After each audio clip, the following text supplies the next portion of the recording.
And now we come to the big one. The Lion King, the highest grossing 2D animated film of all time.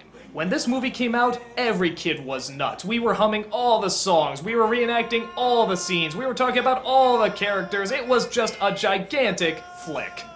So, is it bad to say I think it's kind of overrated? Okay, just hear me out. While I don't think it's bad, I don't think it's the strongest of Disney's works either. I don't even know if I necessarily put it in the top 5. But that doesn't mean there aren't some very impressive things about it, or that the film as a whole doesn't work. Well, here, let's start from the beginning. We start with the birth of the new Prince Simba. Do I even need to tell you how they celebrate this?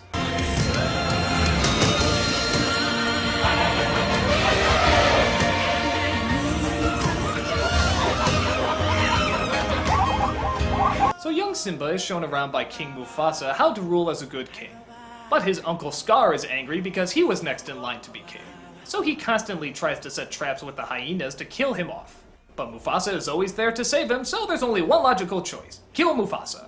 This leads to a very intense and very well done chase scene with a bunch of wildebeest. Scar sees his opportunity and throws him off a cliff. Simba, thinking that he started the stampede, feels incredibly guilty and Scar advises him to run away.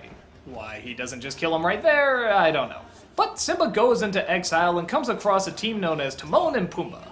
They tell him that it's okay to run away from your problems and start a new life over. And that's exactly what he does.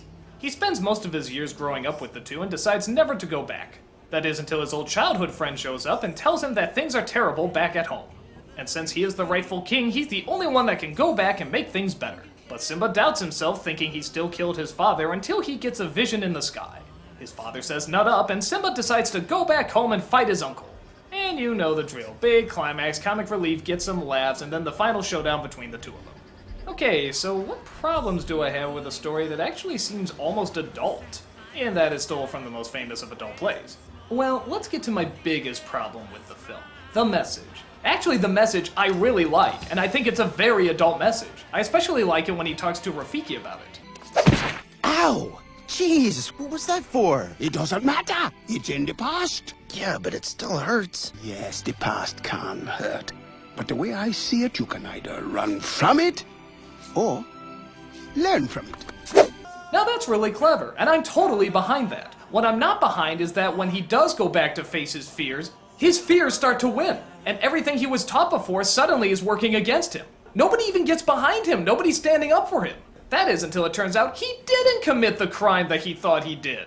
So I guess the moral of the story is never take responsibility for what you've done, because nobody will be behind you unless it turns out you didn't really do it. Yeah, how is this confronting his past? It's a past that never happened, so it doesn't matter. And even when he thought it did happen, the movie didn't support him. Almost as if the film was saying if he did accidentally kill his father, he deserves to die. Look, nobody's on his side until he comes out and says, haha, wasn't me. And I'm sorry, that's a serious flaw. If you think it's something that just my over-analyzing adult mind thought of, no, I was thinking of this as a kid too. This film didn't teach me to come forward with my mistakes and to take the responsibility for it. It taught me to convince people that I didn't do the mistake, because that way I'll have a happy ending. Okay, so good intention gets totally botched. What else don't I like? Well, the songs. Yeah, I know, but I'm sorry, I don't like these songs. Well, I take it back. Be Prepared is awesome. Circle of Life is good. Though I think a lot of that is more Hans Zimmer's orchestrations. Can You Feel the Love Tonight? Hate it. I Can't Wait to Be King? Hate it. Hakuna Matata? Holy fuck balls, I hate this song. I hated it when it first came out. I was boggled by the fact that everybody was actually singing this. It's annoying. While I was constantly humming Be Prepared at school, all the other kids were constantly singing Hakuna Matata. I'm surrounded by idiots. On top of that, big shock, I think Matthew Broderick is pretty bland. Jonathan Taylor Thomas is a little bit too, but to be fair, he's a kid, and he really does sell those crime scenes. The villain, well, good, is a little too simplistic. I don't know, he seems so smart and intelligent, but then when he takes over, he seems like a little child. That just sucks out all the dignity and likability that you have for a villain. It's like if Maleficent, after she got her way, suddenly started going nee nee nee nee nee. And there's also details like how did the water come flowing back after Simba took over? Why did the weather get better? Why is it suddenly green? But that's Disney logic. I can't complain that hard about it. So okay, I've bitched about the movie long enough. What do I like about it? Well, it's big. I mean, friggin' big. If you can see this movie on the big screen, see it. When Scar's paw comes down for the first time, it's just massive. I actually remember somebody in the audience going, "Whoa!" On top of that, the characters aren't great, but they're good. James Earl Jones as Mufasa is a great leader, Jeremy Irons is over the top as the villain, but he's still pretty enjoyable. The hyenas are funny, Rowan Atkinson has a few good puns here and there. I'm not a huge fan of Timon and Pumbaa, but I stomach them okay. They get a laugh every once in a while. And even though the message is sort of botched, I like the message it's trying to get across. But like I said, what makes this film good is just the size of it. And it doesn't just come from the animation, it does come from the story. It's a big story. Like I said, it's basically a kid version of Hamlet, but they don't sugarcoat it that much.